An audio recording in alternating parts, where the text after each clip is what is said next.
حدیث مبارک کې راځي نبی علیه الصلاة والسلام فرمایي د محشر ورځ به وي یو انسان به الله جل جلاله راوغواړي دا نور انسانان به ټول ورته ګوري د ده به اعمال تولیږي د ده په اعمال کې د ده په نیکي کې به یوه نیکي کمه سي الله جل جلاله به ورته وفرمایي وی انسانه ستا یوه نیکي کمه ده که دغه یوه نیکي ته پیدا کړې نو ته به جنت ته ځې نو دغه انسان به ووایي چې یا الله دا یوه نیکي زه اوس دستي پیدا کوم زما خو اولاد ستا کور والا می ستا شش قریبان می ستا عزیزان می ستا دوستان و یاران می ستا نو زه به دا یوه نیکي له هغو څخه راوړم نو دی راسي اول وار خپل زوی ته هغه زوی ته راسي چې د دغه اولاد دپاره په دنیا کې ډېر تکلیفونه کښلي وو د دغه اولاد دپاره حلال و حرام مال جمع کوئ د دغه اولاد دپاره درواغ ویل د دغه اولاد دپاره لمونځ قضا کوئ د دغه اولاد دپاره روزه خوړله د دغه اولاد دپاره نور قریبان ناراضه کړي وو د دغه اولاد دپاره الله ناراضه کړی وو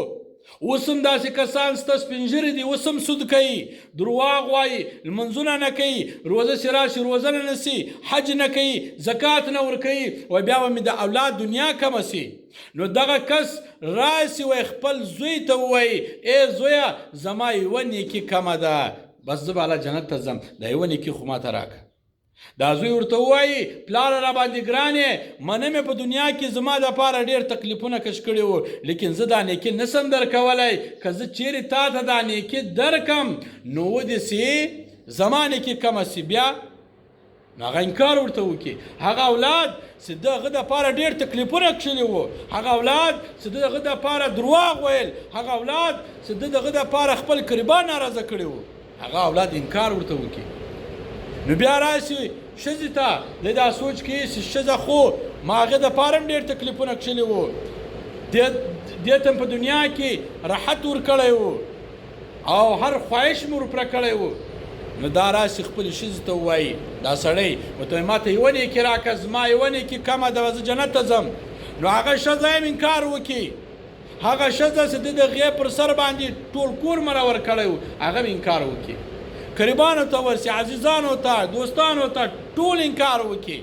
بس را روانې خپه یې را روانې نو بل سړی په مخه ورسي وایي وروره ولې خپه یې دی ورته ووایي بس په یو کار پسې تللی وم خو هغه کار نه وسو په یو کار پسې تللی وم هغه کار نه وسو ده وایي څنګه کار و ته راته بیان کړه ودسې هغه ستا کار به زه وکړم ده ته خندا ورسېدی وخندې وایي زما زوی ما هغه دپاره ډېر تکلیفونه کښلي وو هغه زما کار ونه کوي زما ښځې ما هغې دپاره ډېر تکلیفونه کړي وو خو هغه زما کار ونه کوي زما قریبانو هغه کار ونه کوي ته بیا څه وکړې دول تو خو راته ووایه هغه زما یوه نیکي کمه ده په ټولو وګرځېدم یوه هم ماته نیکي رانه کړه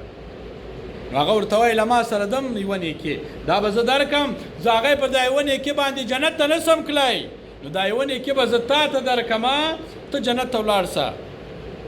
نو دی هغه یوه نیکي راواخلي د الله په حضور کې حاضر شي خوشحاله وایي ما نیکي پیدا کړه الله وایي دا چا درکړه دوله سړی زه نه پېژنم ناولده سړی دا نیکي یې راکړه زوی ته ورغلم زوی انکار وکړي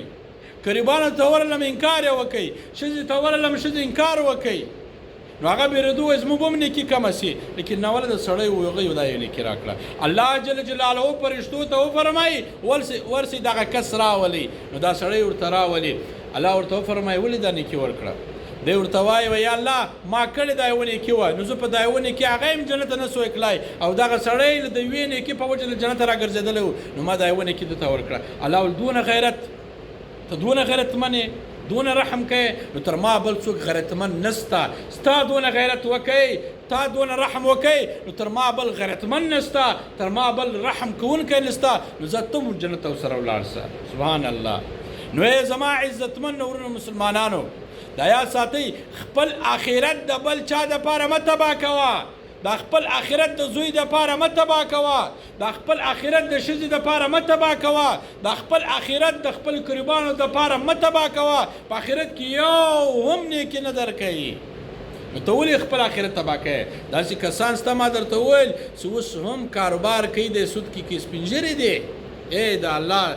دوسته ولې دا چم کوې درواغ کې وایي په سودا کې سود کوي څه به په ګټه درسي سبا مړ شي چې ډېر نازولی سړی نو هغه به 3 ورځې په تا پسې به خفګان وکړي څلوېښتمه ورځ بیا یېرې ختم. نو ولې دا چمکه؟ نو خپل آخرت د بل چا دپاره مه تباه کوه.